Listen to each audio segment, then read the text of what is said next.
यदि आप नए साधक हैं या आसन करना शुरू कर रहे हैं तो आसनों की इस प्रक्रिया में ऐसे कुछ शब्द आते हैं जिनके बारे में आपको जानकारी होनी जरूरी है। जैसे रेचक। आपको पता है रेचक का मतलब क्या है? रेचक का अर्थ है श्वास को छोड़ना। जैसे जैसे हम श्वास छोड़ते हैं तो इसका मतलब है रेचक। और पूरक का अर्थ है श्वास को भीतर खींचना। और इन दोनों के बीच में आता है एक कुंभक।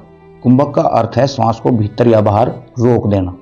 श्वास लेकर भीतर रोक लेने की प्रक्रिया को अभ्यंतर कुंभक कहते हैं और श्वास को बाहर निकालकर फिर वापस न लेकर श्वास को वहीं रोक देने की क्रिया को बहिर्कुंभक कहते हैं। ये तो हुआ रेचक, पूरक और कुंभक। जब हम आसन करना शुरू करते हैं तो इनके विषय में हमें जानकारी होनी चाहिए। इसके बाद आते हैं चक्र। चक्र आध्यात्मिक शक्तियों के केंद्र हैं।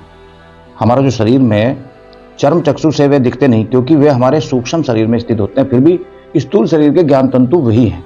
स्नायु केंद्र के साथ उनकी समानता जोड़कर उनका निर्देश किया जाता है। हमारे शरीर में ऐसे 7 चक्र हैं जिनमें मुख्यतः आप लेंगे सबसे पहला जैसे मूलाधार। ये मेरुदंड के आखिरी मनके के पास होता है। इसके बाद है स्वादिष्ठान चक्र जो जनेंद्रिय से ऊपर और नाभि से नीचे के भाग में होता है। फिर आता है मणिपुर चक्र जो नाभि केंद्र में होता है। फिर अनाहत जो हृदय में होता है और विशुद्ध जो कंठ में होता है। और आज्ञा चक्र जो दोनों बाहों के बीच की जगह होती है, यहाँ पर होता है। और सहस्रार ये मस्तिष्क के ऊपर के भाग में जहाँ चोटी रखी जाती है वहाँ होता है। ये हुए हमारे चक्र, 7 चक्र। इनके बारे में भी हमें जानकारी हो। इसके बाद आती है नाड़ी।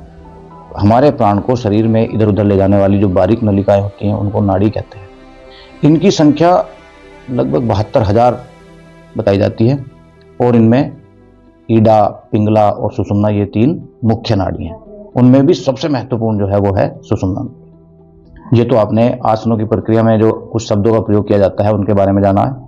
अब आप जानिए, अगर आप आसन शुरू करते हैं तो कुछ विशेष बातों का ध्यान रखें, तभी आपको आसन करने का पूरा लाभ मिल सकता है। यदि आपने इनका ध्यान नहीं रखा तो आपको आसन से कुछ हानियां भी हो सकती हैं। सबसे पहले आवश्यक निर्देश इन्हें मान लें। तो इनमें से सबसे पहला है वो है कि अगर आपने कुछ खाया पिया है तो उसके तुरंत बाद आसन न करें। भोजन ठोस आहार करने के कम से कम 6 घंटे बाद ही आप आसन करें। और यदि आपने कोई दूध, पानी या कुछ इस तरह का लिया है तो 2 से 2.5 घंटे बाद ही आप आसन कर सकते हैं। इसके बाद है दूसरा नियम आप ये अपनाएं कि आसन करने से पहले आप अपने शरीर को शुद्ध करें, यानी कि आप सुबह शौच आदि से निवृत्त होकर के ही आप आसन करने की शुरुआत करें। यदि पेट साफ नहीं होता है तो आप आसन करने की कोशिश ना करें। इसके बाद जब भी आप आसन की प्रक्रिया करते हैं तो सांस को कभी भी मुंह से नहीं लेना है। मुंह खोल करके सांस नहीं लेना है, मुंह बंद करके ही नाक से सांस लेना है।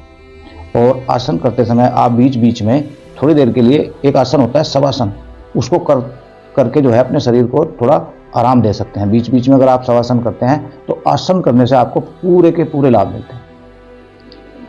इसके बाद आप जो है आसन करते हुए किसी भी ऐसी ठोस जगह पर आसन न करें। नीचे आपको कंबल, दरी इस तरह की बिछा लें जिससे कि आपके शरीर को कटने छिलने का खतरा ना रहे। इसके बाद ध्यान रखें कि आसन करते समय अपने शरीर के साथ में आप जबरदस्ती ना करें।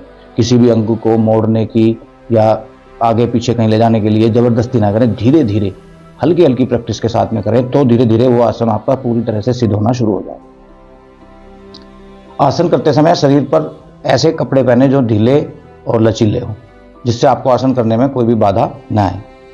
आसन करते समय अगर आप अपने जो चक्र बताए गए हैं उन चक्रों पर भी ध्यान देते हैं तो आपको आसन करने में थोड़ा नहीं बल्कि अधिक लाभ मिलना शुरू हो जाए।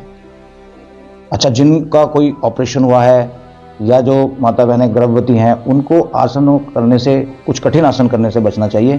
कोई साधारण से आसन वो कर सकते हैं। इसके बाद सबसे बाद में मैं एक बात बताना चाहूँगा कि जैसे आप आसन करें उसके बाद एक बार मूत्र विसर्जन अवश्य करें, जिससे कि आसन करने से जो भी शरीर का विष या कचरा आपके गुर्दों में एकत्रित हुआ है वो आपके मूत्र के रास्ते शरीर से बाहर निकल जाए। आसन करने के बाद आप सबसे पहले 5 मिनट के लिए शवासन करें और उसके बाद अपना दैनिक कार्य शुरू करें। धन्यवाद।